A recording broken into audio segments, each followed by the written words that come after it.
Hey guys, welcome to another episode, a brand new episode of the Cover 2 podcast. I'm Jared Smith. And I'm Nick Nenad. And we've got a jam-packed football show for you guys today. A little later on in the show, we're going to get into some of the biggest matchups in the college football week number 4.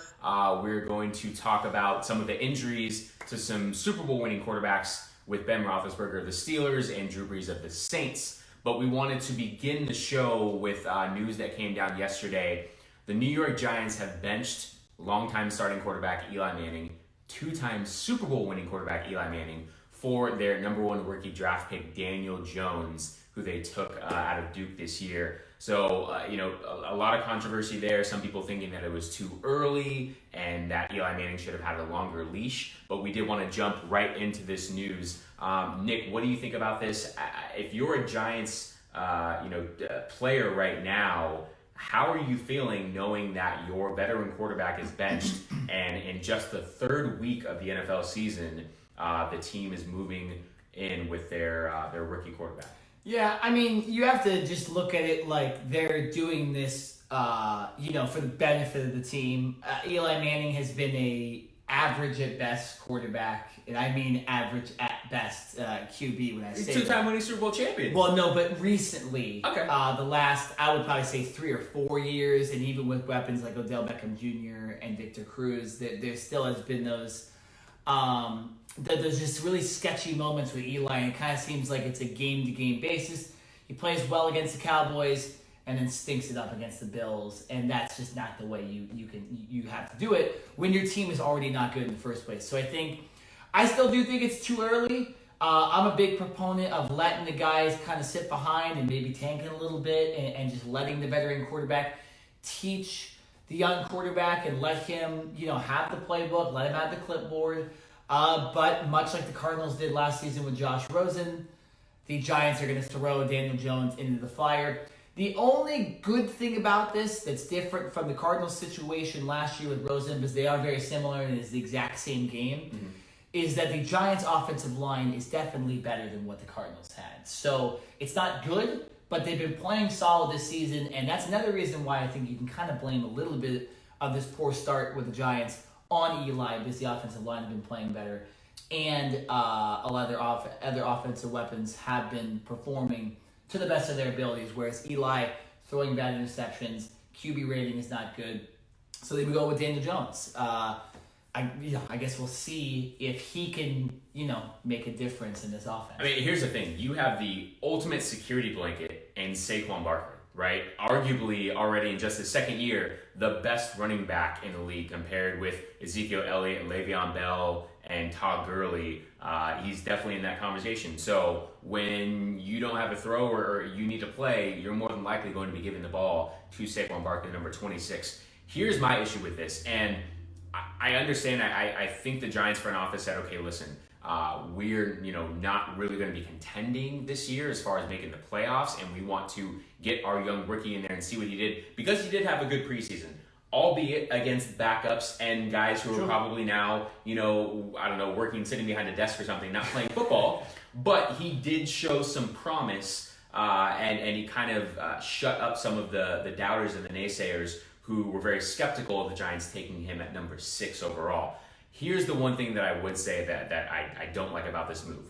The Giants right now are playing with their 5th and 6th and 7th receivers. Corey Coleman tore his ACL in the offseason, and he will not be there.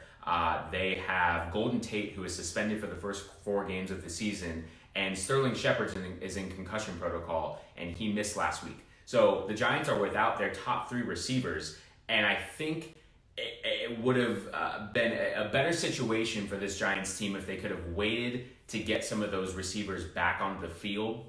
Obviously not Corey Coleman, because he'll be out for the whole year. But if you can get Golden Tate and Sterling Shepard back, I think that would help benefit Daniel Jones a little bit. And so the fact that you're just kind of throwing him into the wolves, into the fire right now with your 5th, 6th, and 7th receivers, I think that's a recipe for disaster. And for that particular reason, I don't necessarily like this move, this change of quarterback move right now. Yeah, I mean, like I was saying, the Giants, they're just not very good in the first place.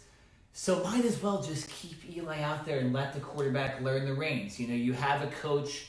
I believe this is his second year, right? Yes, His second year. So he's still developing his offense with everybody as well. It's not like, he came in here and the offense flowed last year and they were 13-3 and they just dominated the league.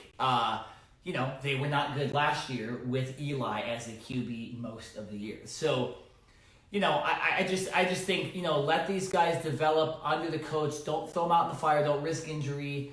Nobody expected the Giants to be good this year. I think a lot of us thought maybe 6 wins at most, maybe, and maybe even less than that. So why throw a rookie quarterback out there that we know is going to get sacked? He's going to get sacked this season, and he doesn't have talented NFL wide receivers to throw to. He has a lot of fringe NFL wide receivers and some college stars he's throwing. Right, and to just pile on top of it, the Giants' defense for that matter, can't stop a nosebleed right now. 100%. Yeah, and not that defense affects offense. It does as well. So here's the thing: if the Giants don't start scoring more points, that the defense isn't going to be able to get 3 and outs. It's just kind of as of right now, a recipe for disaster. If this were to happen in week 7 or week 8, I would feel a little more comfortable with what the Giants have surrounding Daniel Jones. But as of right now, and only in week 3, I think you're almost, I don't want to say waving the white flag, but it's just a very interesting time to do this.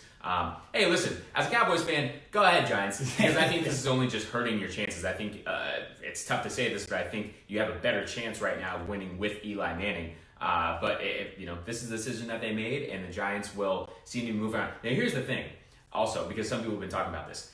What if Daniel Jones for the next, because he's going to get, he's going to get a good amount of time to play. So let's say over the next 4 weeks, 4 games, he goes 1-3, right? And of course, the New York media, the New York tabloids are going to go crazy over that. Is there a chance that Eli Manning gets reinserted into the starting lineup? Or are you all in? Did the Giants have to be all in on Daniel Jones and say, we made this move, we can't keep going back and forth?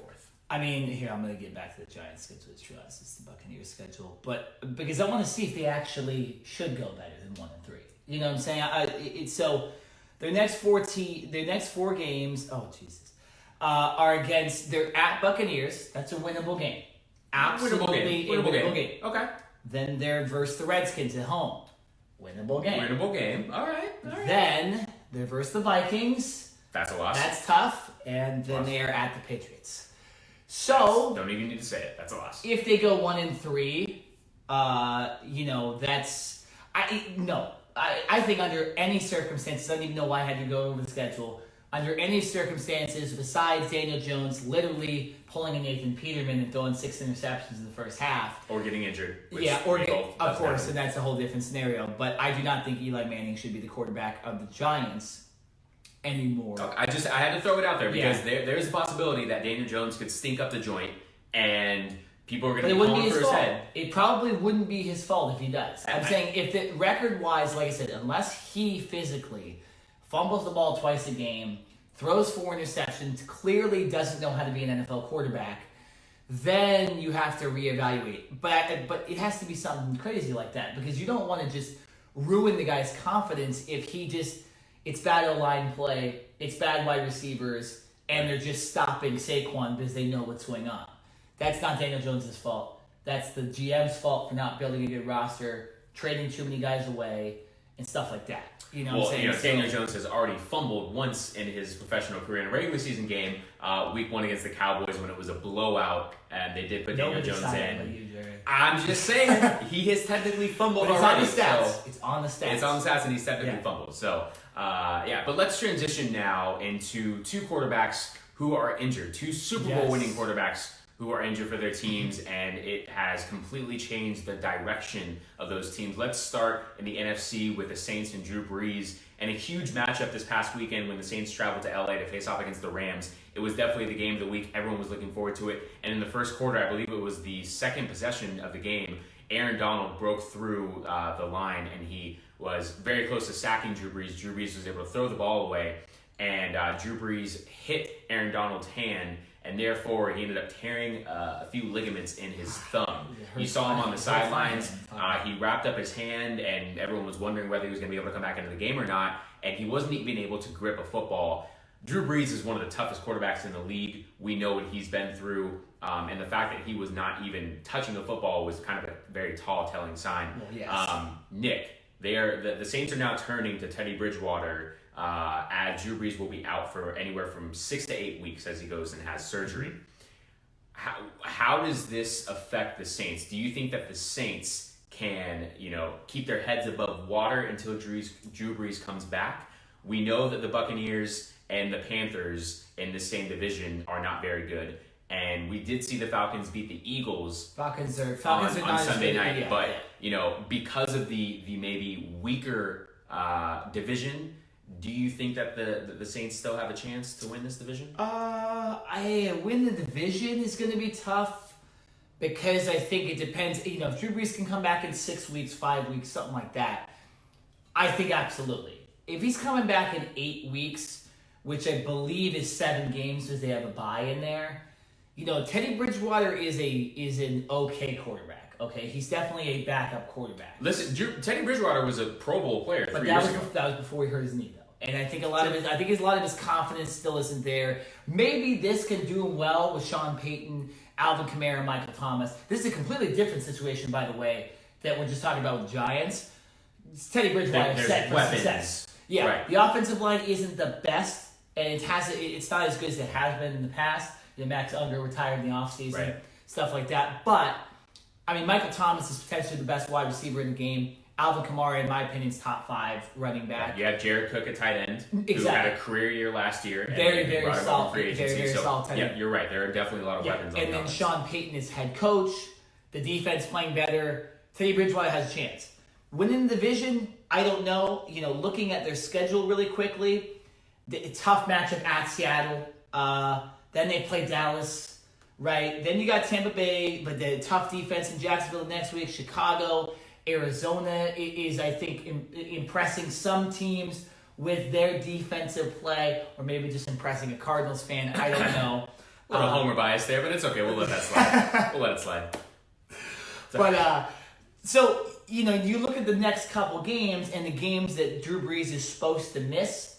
There's a lot of tough ass games in there. You know what I'm saying? And when you're going to Seattle, when you're playing Dallas, when you're at Chicago, when you're at Jacksonville, these are not easy matchups for a backup quarterback to go into. So I do think that if Brees can come back, possibly for that Arizona game before the bye week, for that Atlanta game, I do think they have a chance to win the division. Otherwise, I think it's 100% Atlanta's division to lose. Those are legitimate reasons right there, and that's very tough to argue against. Here are 2 things that gives me hope as to why I think the Saints are going to still be in contention to win this division. Number 1, like I just mentioned before I hand it off to Nick, it all starts with the lack of good play in this division. Yeah, you saw the Falcons win against the Eagles, but Matt Ryan has thrown 5 interceptions in the first 2 weeks and doesn't look like the Pro Bowl quarterback that we see. We all know how explosive that Falcons offense can be, but so far we haven't really seen that through the first 2 weeks. And like I mentioned, Carolina and the Bucs,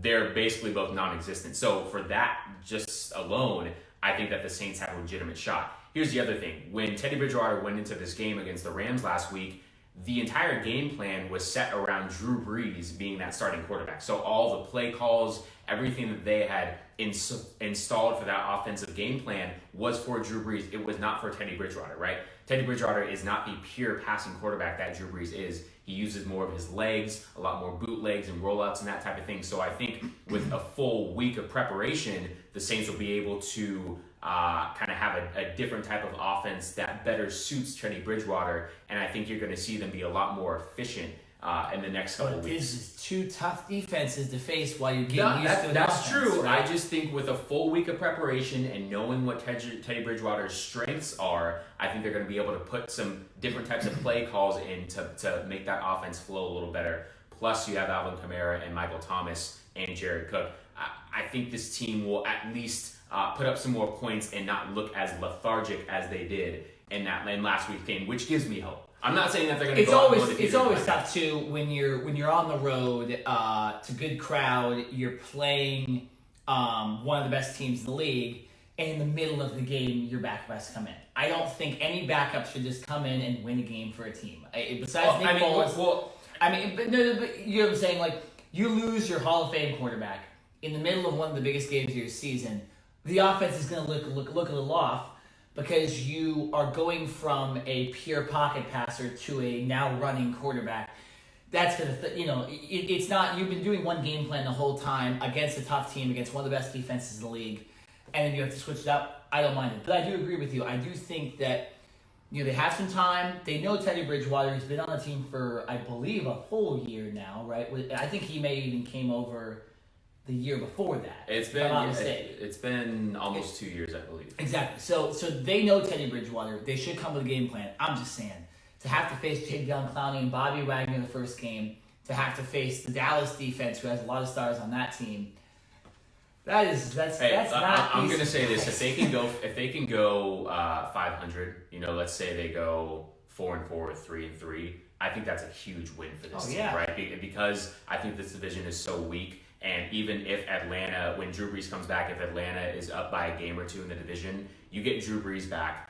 I think that kind of elevates you. You can make up those games. So, I say 500 for this Saints team in the next month or month and a half, and that is a solid win for a team without your Super Bowl winning quarterback. No, I agree. That's that'd be beating 4 great defenses, or at least beating everybody else. Right. But, now let's move on to another injured quarterback who will be out for the entire season, and that is Big Ben Roethlisberger, who will have to have surgery on his arm. The Steelers are now moving to Mason Rudolph, who they drafted out of Oklahoma State last year. This one, listen, the Steelers, right? How much more bad luck can you get, right? You have Le'Veon Bell 2 years ago, who holds out and doesn't play at all. You have to trade away the best receiver in the game in Antonio Brown. And now coming into this year with less distractions, and it's all about football, and Juju Smith-Schuster is going to be your number one, and you still got Big Ben, and all of a sudden in week 2, Big Ben goes down with an arm injury, and now he's out for the year. I think the Steelers team has had a lot of bad luck, and the way that they have played so far in the first 2 games, starting out 0-2, I think the Steelers team is headed for a disaster. I don't see any way that this Steelers team is able to come back from this. No offense to Mason Rudolph. He's a good quarterback, and he might even have a better arm than Big Ben, but I do not see this team built as a whole able to contend even within their own division, let alone making the playoffs. No, and so far in offense, they've only had less than 500 yards passing for 2 games now. Combined. Combined with all the quarterbacks, and only 113 rushing yards. So it's just, this offense already stunk. And James Conner did get injured in last week's game. True. He says that he's fine and he'll probably play, but just another thing and to worry I think about. James Conner, to be honest, we talked about this with a lot of running back stuff like that. James Conner has benefited from the fact that Big Ben was his QB. Of course, so no doubt. Now you're going with a rookie that is not supposed to be starting right now. I don't like it for James Conner either. Juju Smith-Schuster, they'll probably feed him. So if you're a fantasy guy, you can probably keep him on your team. But this offense, I don't see them finishing the season 500 at this point, just because I think you look at their division and they all are in a not so great. The Browns have disappointed so far this season.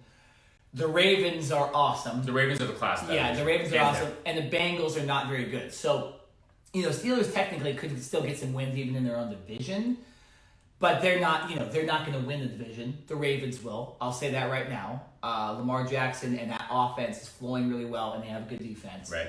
So, if we're talking about them possibly making the playoffs, I guess, but I think this is more of a tank job season, and unfortunately now they don't have a first round pick either in this next year's draft. So let's just I don't know what the hell Steelers. Let's just come out and say it. Steelers aren't going to make the playoffs. No, Let's not sugarcoat it. Let's not try to give them a little bit of hope. Well, we've seen the quarterbacks dropping like flies. If the whole AFC just keeps. Let's be real with these Steelers fans right now. I'm sorry, Steelers fans. This is not your year. Yep. You just traded away a first round pick for Minkah Fitzpatrick, the safety, formerly of the Dolphins, who's a very good player. But more than likely, the Steelers are going to have a top 10, potentially top 15 pick. Well, not anymore.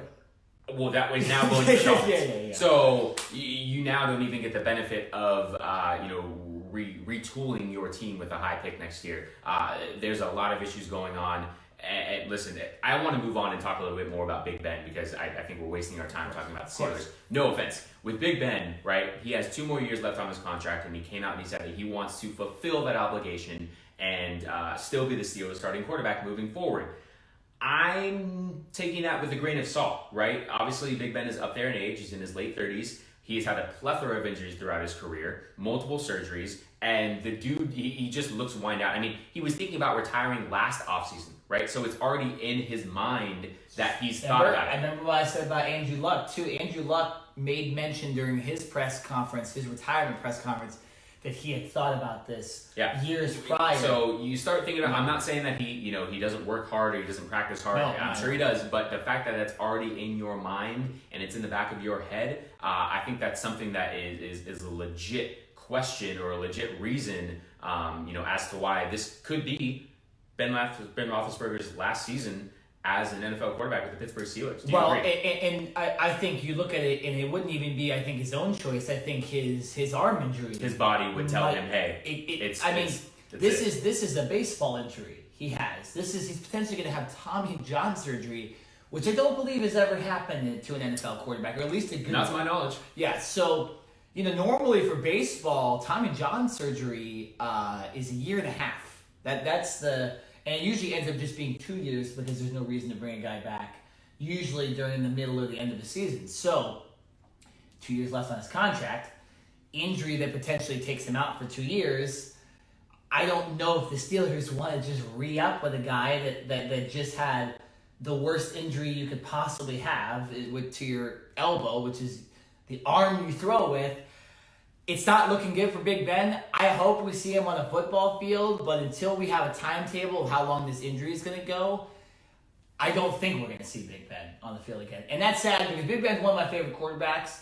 Although I think he's benefited from a lot of great receivers in his career, I think he has really personified being that QB1, right? When you think about QB1s, you're like, I wish I had Brady. I wish I had Big Ben. I wish I had Drew Brees, right? Big Ben's in that top 5 as far as guys you'd want to have every single year, and one of the best deep ball throwers ever to play this game as well. That's true.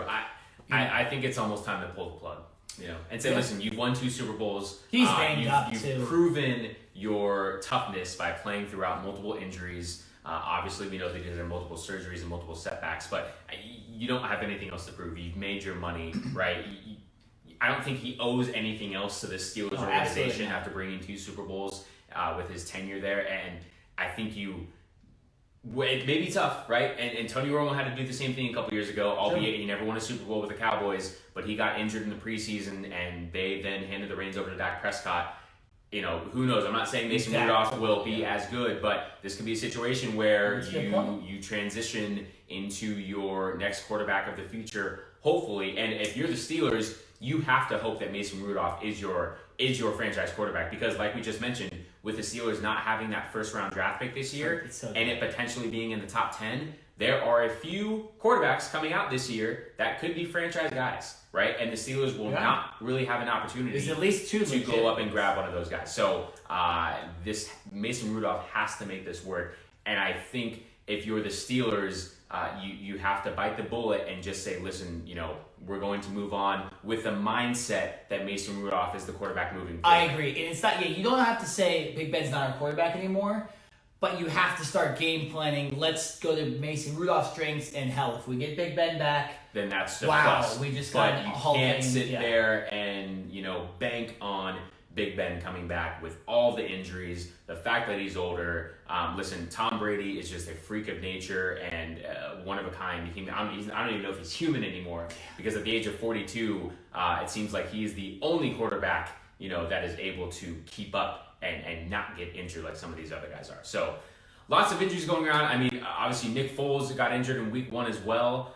We've had multiple quarterback and big-time injuries. Sam Darnold is out right now with an illness, and he's out. There's Cam Newton as well. Cam Newton injured. A lot of headline star quarterbacks, not even just players, but franchise quarterbacks who are down for their teams right now. Nick, what do you make of that? Is there any specific reason? Is this just football being football? I Other think, than Sam Darnold obviously having the illness, is this just a part of the game? Big Ben is a little strange that you'd have. I have a feeling Big Ben probably knew something like this might happen during the season. Might have feared it a little bit. Brees is a freak injury. It's a helmet hit. Nick Foles, just got tackled really hard. I guess you could blame your offensive line on that. and Cam Newton seems like he's been hurt ever since they went to the Super Bowl. So I think it's just an anomaly this season. I don't see it being like we need to protect our quarterbacks more because they're protected enough. Oh, good Lord. Yeah. We do not need to see any more quarterback rules. It's not that I want to see the quarterbacks get hit, but it's like, maybe it's a little good for the league sometimes that these quarterbacks are having to feel the pain a little bit on some of these injuries. It's not a good thing to say, but for a league that literally has changed its rules to make every single quarterback kind of become successful. As long as they're legal hits. Sure. No, that's exactly. I'm not saying we need to be hitting guys in the head or anything like that, obviously. Right. I do want to give out, speaking of Cam Newton and the Carolina Panthers, our good friend Ryan, who was going to join the show today and talk about his Carolina Panthers, but decided that he had other business to take care of. We gave him time. He wasn't going to be here live, but we gave him the options, and he said he was quote unquote busy and had stuff. Hey, that's okay. I think convenient that they said Cam Newton might not play against the Cardinals. I think he's a little hurt because his Panthers are 0-2. They've lost their first 2 games at home, and now they're going on the road. That's never a good start, right? But I just wanted to mention it that you are still welcome on the show anytime. We love to debate against you, even though you kick your ass in debates all the time. But anytime you feel free to come on. All you got to do is call. You know where we are. And we would love to have Ryan on the show. Wish we could have had him today. Of course. But we miss him. Because it's fun having Ryan on the show because we can just tear him apart the whole time. And it's okay. We love you, Ryan. He comes with his sheets of paper with facts that don't exist, and it's great, And I was getting prepared last night, and then he texted me, "Hey, I'm not going to be able to do it." So it's all right. All right, we're done bashing Ryan. Go Cardinals. We are going to move on and transition into college football. And unlike last week where there were 0... Well, I do want to say something real quick. I'm sorry. Before college football. I'm cut off. Now, I want to, I'm getting a little disgruntled, man. I don't, I think I need to switch chairs. I don't want to be in this specific chair anymore. All right. Yeah. I'm just kidding, guys. Who am I emulating here, though? There's a lot of DBs. There's a lot of players in the NFL right now that are disgruntled. They don't like where they are I like in it. the I NFL. like it. I had to play it off a little bit. I like it. No, but so... Jared, what do you make of this? What do you make of Jalen Ramsey saying that he doesn't want to play for the Jaguars? What do you make of Minkah Fitzpatrick, successfully getting traded? Antonio Brown, we know about him. Rumors of Jamal Adams not being super happy with New York. Right. What's going on with these guys? Do you think this attitude is a good thing for the NFL, or do you think it kind of needs to change and these guys kind of need to, the teams that draft them, they need to kind of stick to them?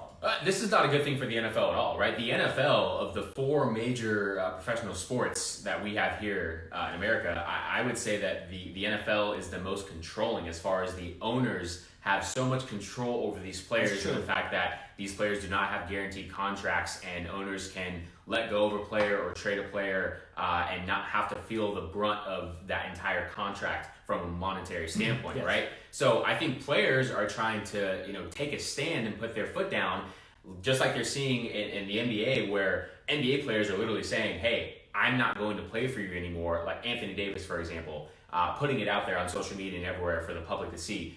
Either trade me or I'm leaving and you're going to get 0 compensation, right? So I think NFL players are trying to say, hey, we need to use social media or other platforms to our advantage in order to do what's best for us, right? Because the NFL so far has done what's best for them and what's best for the owners, and players are saying, no, until you want to give us guaranteed contracts, you're not just going to be able to use us like ragdolls. So I think there's a certain way to go about this. And using social media, I don't think is the best way. I think some of these players think it's the only way.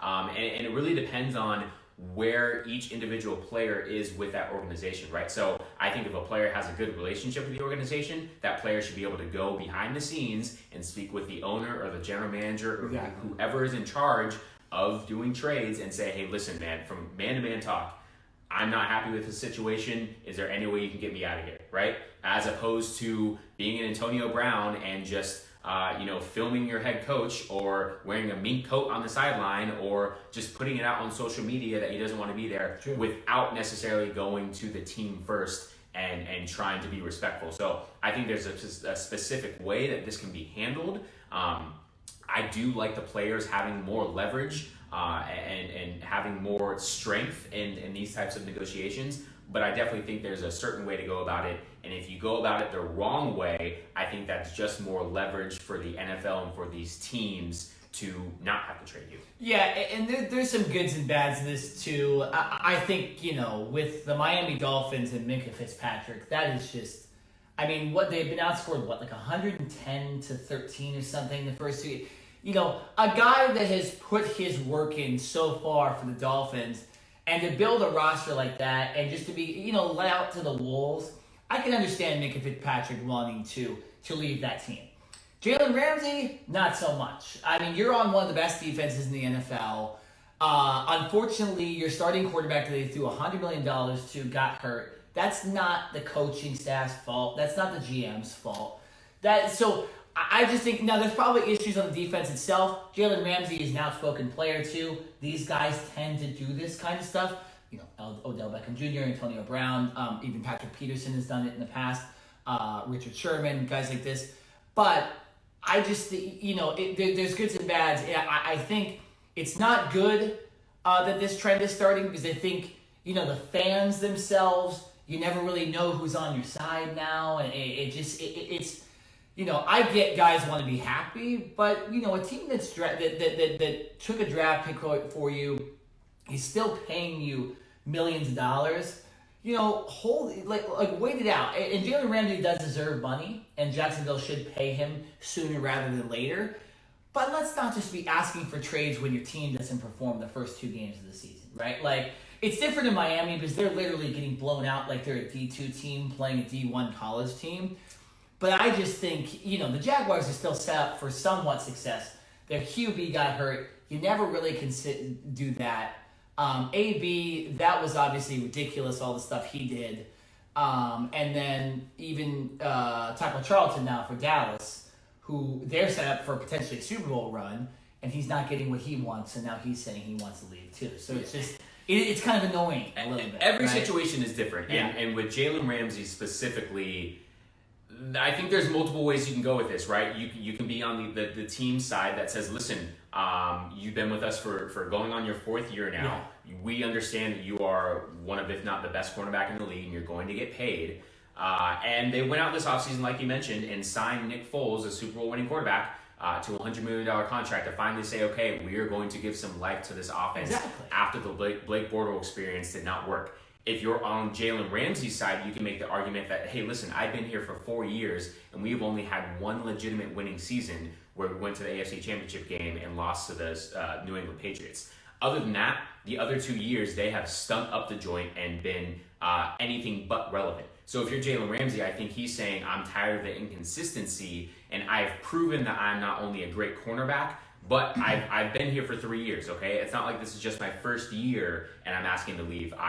I've shown that I can, sustain my time here, but I think the injury obviously doesn't help to Nick Foles, but I think he's saying we don't have the necessary depth to contend when we lose a player, right? It's the NFL, injuries are going to happen, and you have to have the right depth. And I think one of the arguments that could be made is the Jaguars have not surrounded themselves with the right type of depth. Now, when you lose a starting quarterback, that's a whole different story as opposed to losing, another key player. But quarterback obviously is the main position. So you're not going to have the same talent level of a Nick Foles going to I'm blanking on the Jaguars' backup quarterback, but Gardner Minshew. I'm sure there's definitely a different level of talent there, and you're not going to be able to match that.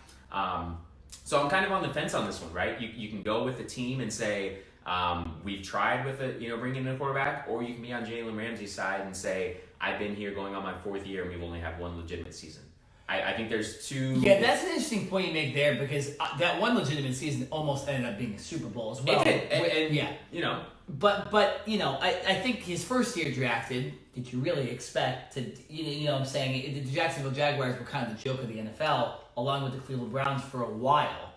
And I just think, expecting a team the first year you're drafted, when you're drafted that high, to be Super Bowl contender is tough. Then for them to literally be a Super Bowl contender and regress so much. And then last year, I understand it. But this year, you play the Chiefs. Did you really expect to win that game? Probably not, right? And then you literally were a half yard away from winning the game last week. And then you have Tennessee, who's beatable. You know them. You have Denver, who's very beatable this year. Carolina, New Orleans without Drew Brees, Cincinnati, the New York Jets. I can keep going. Like, this schedule isn't hard. The Jaguars could potentially be 6-2. Right, they could. I want to go back to something that you just said, talking about last year, how coming off that potential Super Bowl winning run, and then they regress so much. I don't understand that at all, because they brought back a lot of the same players, right? That Blake Bortles, who led them to the AFC Championship game, came back, and everyone was like, okay, maybe Blake Bortles is the quarterback of the future for this team. All they did was add to their defense and add to their offense. They didn't lose any key pieces. So the fact that they kind of just fell off the cliff so quickly, I think if you're Jalen Ramsey, you have to say, wait a minute, like, why is this happening? How is this happening when we basically brought the same nucleus and the same core back together? I think that's a legitimate argument for Jalen Ramsey in saying there's not consistency in this team. We don't have the right depth. And he's like, I want to get paid, but I also want to win. And I think he's looking into the future and saying, I don't believe that this Jacksonville Jaguars team is set up for success in the future.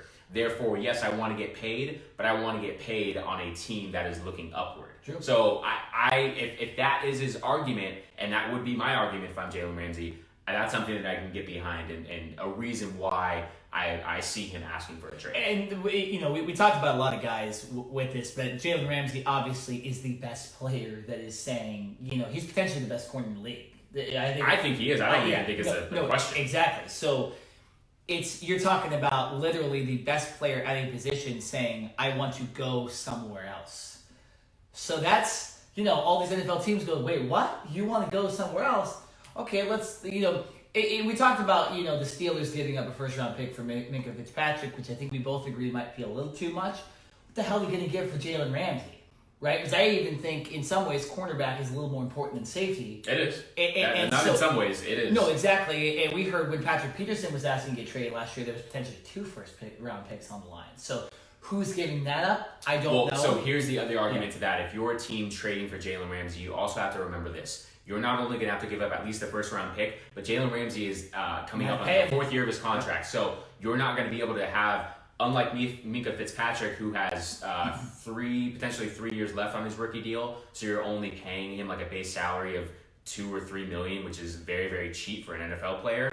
Jalen Ramsey is about to get $15 million a year. So you not only have to give away a top pick, you have to have the funds to pay Jalen Ramsey, and you're going to have to do it very quickly. You're not going to be able to wait too long unless you franchise tag him. But then you're getting into a negotiating game, and that can only frustrate a player. So you have to be able to have the right circumstances and the right money around in order to make a trade, which I think will end up happening. And I'm just going to throw out the Chiefs as a team that I would love. I would love to see the Chiefs do that. We know what they can do offensively. The defense is a little better than last year. It's still not great. But if you can add a lockdown corner that can shut down half of the field, you've got Tyrann Mathieu back there. I think that would be a huge upgrade for the Chiefs. I'm not sure what their money situation looks like, but if I'm the Chiefs, knowing that you're going to potentially have a long playoff run and you're not going to have an early first-round pick, I'm okay with trading away a first-round pick. Exactly. If you're one of the best teams in the NFL, it's okay to trade a first-round pick if you know that this player is literally could be the difference between a Super Bowl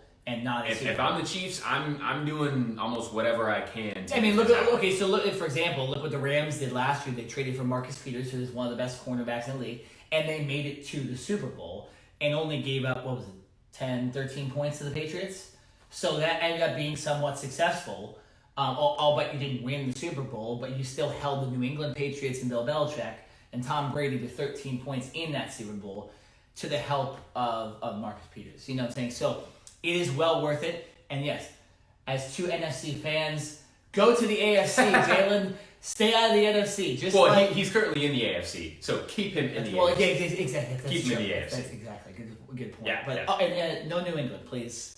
We don't need to be doing that again. Come on. They already got Antonio Brown. I mean, I don't think they care. Here's the thing. I don't think that will not happen. New England does not dish out money like other teams do. They're very frugal with their money. Ask Tom Brady. They dish a first round pick. They could just be like, "Oh, we're gonna have." I think New England is a lot smarter. Here's the thing: New England doesn't need Jalen Ramsey. Okay, New England, albeit New England didn't need Antonio Brown either. They didn't, but guess what? They didn't have to give up They didn't have to give up anything for him. That's a good point. Right. So I know New England, but the Chiefs. If you're listening right now, do what you can to get Jalen Ramsey, because if you do that, I think that catapults them as the leading team. What about potentially Baltimore as well? Baltimore as well. Because they've been missing Jimmy Smith, right, for most of the season. Baltimore has one of the best defenses already in the league. Now you add a shutdown corner to that. That's what I'm saying. They have Lamar Jackson at quarterback, and that's in the AFC too, so we're still good. Yeah, that's what I'm talking about. All right, exactly. All right. So just whoever you want to go to, AFC. It starts with name, right? We need to switch. We're running a little bit out of time, but we do wanted to very quickly jump into some college football talk. Unlike last week, like I was saying before I was rudely interrupted by Nick. No, I'm just kidding. There were no top 25 ranked matchups last week. There are a few this week, and the biggest one is Notre Dame traveling to face Georgia. Ooh, what a game! A huge matchup, and Notre Dame this year has looked solid. They've looked very, very good. Obviously, we know what Georgia can do in the SEC. This will be the toughest game. And by the way, this is the first time that these two teams have ever matched up in a regular season game. Georgia, I believe, won the championship last in 1980. Well, okay, and they I think beat Notre Dame. Here's the thing, though. That was the last time those two teams played. If I'm not mistaken, I believe they played last year. I think this is the first matchup they've ever had in Georgia. Oh, okay. Yeah, because I believe they played last year. I'm sorry. No, exactly. No, but it is the first time they're playing in Georgia. I can't remember Notre Dame ever traveling to Georgia, for a college football regular season game. But yeah, this is one of those games where you start getting excited, right? Like even today, we're like, I can't wait for that game, and we still have we have the NFL to watch next week as well. Yeah, albeit Jared's watching his Dallas Cowboys play a college team next week. But the Miami Hurricanes, of course. Hey, I don't make the schedule. I just watch. Are coming to Dallas. What a brutal. They're so bad. I can't. You can't even bet on them. I do bets every single week for these games. And I go, should I throw a bet on Dallas just to punish them? Probably not, because then it's 1 week where they'll win by 17. And you'll lose all your money. So you don't want to do that. But back to college football and not my degenerate gambling habits. Little betting talk there. It's okay. Exactly.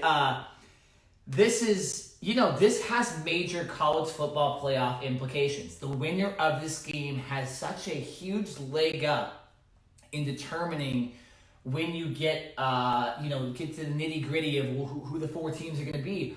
When they look at this game, I believe both these teams will be in the top 10 by the end of the year, no matter who wins this game. When they go look at the schedules, they'd be like, Georgia beat Notre Dame or Notre Dame beat Georgia. That is a determining factor in getting you into the Final Four. Whereas we were talking about this before the podcast, Alabama and Clemson, they'll probably end up going undefeated, but their schedules aren't good. They're weak. They're weak. And I know Alabama plays LSU and Auburn and Texas A&M, but the rest of the teams they play, horrible. Well, at least they have a couple good games on their schedule. No, Clemson's schedule literally shouldn't make the. They should not be allowed. Yeah. It was just like last year, the year before, where Wisconsin went undefeated. They should be the 4th seed. No, seriously, Clemson, they're going to get in because of how great they are. But Clemson, with their schedule, I don't think deserves to be the number 1 overall seed because their strength of schedule is so weak. Oh, no, legitimately, just looking forward, if Alabama, if Georgia, and I guess they probably still would be 3rd seed, but if you have 3 undefeated teams ahead of Clemson, who also would be undefeated, I think Clemson's the 4th seed. But just based on your schedule, you have to, hey man, you're going to barely make this because you went undefeated and because you have one of the best quarterbacks in the nation and clout behind you. But, man, their schedule is easy. Back to this game. Again, these two teams do not have easy schedules. They have tough schedules, and this is the toughest game more than likely on both their schedules. Jared, who do you think has the leg up here? Notre Dame has looked good. Georgia has looked kind of unstoppable in some ways. So what do you see from this matchup? So I'm going with the home team, and not only because of the crowd factor, but I think Georgia's defense will be the reason why this team wins, right? I think a lot of people are kind of focusing on both offenses. You've got Jake Fromm from Georgia, who's going to be a potential number 1 pick. And we all know what Notre Dame's offense has done so far, averaging 50 points a game. But I think Georgia's defense and the fact that they're in the SEC and they play tougher competition, I think that defense is nasty. They've got a lot of potential first round picks on that defensive line alone. And I think their defense will be able to hold Notre Dame enough. I don't think they're going to stop them. I think Notre Dame is going to be around the 20-point mark. But I think the fact that Georgia's offense is so explosive and their defense can hold teams to around 20, I think that's going to be enough of a success for them to take over Notre Dame. But I think it'll be a good game, and I think Notre Dame will come out early, but I think third, fourth quarter, I think Georgia's defense is going to be able to wear down Notre Dame's offense, which you don't really say too much. Usually it's the other way around, right? Usually it's an offense that's able to kind of wear down a defensive attack, whether it's kind of just smash and pound, running the ball, whatever the case may be. But I think Georgia's defense is going to be able to wear down the offense of Notre Dame.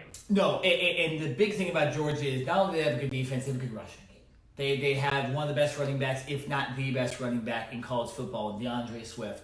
Averaging so far this season, they're averaging 286 rush yards per game. That's ridiculous. Compared to 193 for Notre Dame, which is still 193 is still no. And yards allowed, big difference. Notre Dame is averaging 373 yards per game total. Georgia 243. So they're not giving up any yards. They're literally rushing more than they're giving up.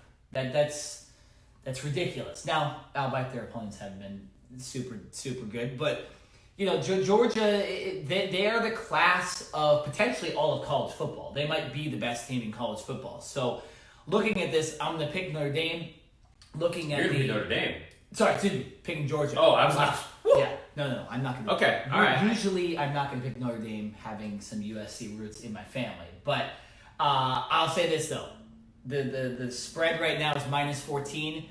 Might be a safe bet to bet, Notre Dame on +14. And this is going to be a close game. I don't think it's going to be Georgia blowing them out.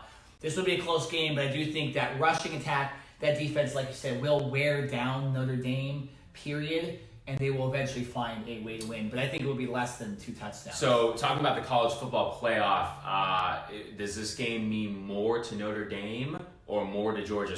Say Notre Dame pulls off the upset and Georgia now has that one loss on their schedule. Does Georgia have a better chance of getting in the college football playoff with one loss as opposed to Notre Dame losing this game and potentially getting in with one loss? Georgia still plays Auburn, Florida, and Texas A&M this year. So those are 3 games now. Texas A&M might have a couple losses by the time they play them. Let me just check Notre Dame really quickly. But so Georgia still has like a formidable schedule. Yeah, and like I said, when you look at specifically Georgia versus Clemson, Georgia with one loss to Notre Dame compared to Clemson undefeated against nobody.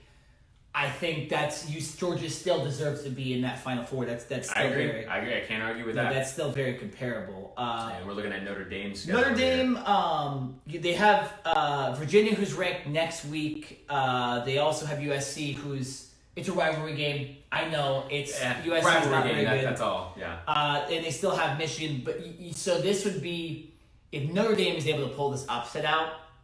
It does wonders for the rest of their season because then they're really looking at potentially an undefeated season, having beat one of the best teams, in my opinion, in college football. Right. But yeah, this is the determining factor for college football playoff. If Notre Dame wins, I think if Notre Dame loses, it's going to be tough to get back. Here's the thing about Notre Dame, and this is what I will harp on until Notre Dame changes this. The fact that they're an independent team and they're not specifically in a conference, right? So they get to pick their schedule every year, and even though they have Michigan, they play Georgia, obviously they always play USC, their schedule is not really high on the list as opposed to some other teams as well. So I think this is really more, if Notre Dame loses this game, I think this more significantly hurts their chances. No, of that's getting exactly. in. I'm saying it technically pretty much eliminates them. Besides a bunch of other teams like LSU and Auburn, They would need a lot of help from other teams losing to catapult them. They would need to have one loss with a bunch of these other teams like Wisconsin, Michigan.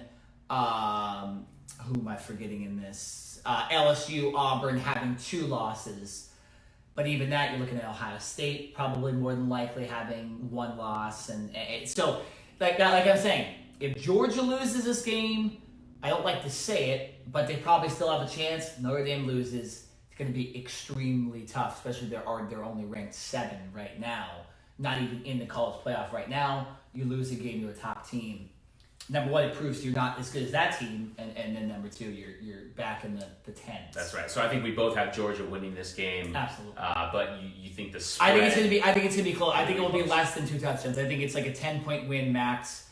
I would be surprised if Georgia just comes and blows them out. If they do, then that just shows they're how good Georgia they're is. my top team. Like that's if Georgia's able to blow out a team like Notre Dame.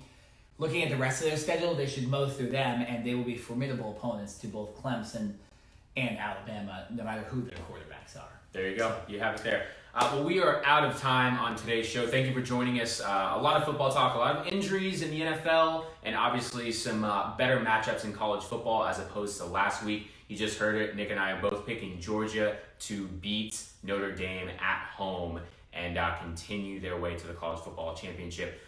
Tune in next week as we will have more NFL coverage for you. Hopefully no more injuries. I'm tired of talking about injuries. Well, because the other thing is, too, all these quarterbacks getting hurt, it's devaluing the play on the field as well. Like when you go to watch the Panthers and Cam Newton's not there, it's not gonna be the best. When you watch the Pittsburgh Steelers, it's not gonna be what we've seen the last couple of years.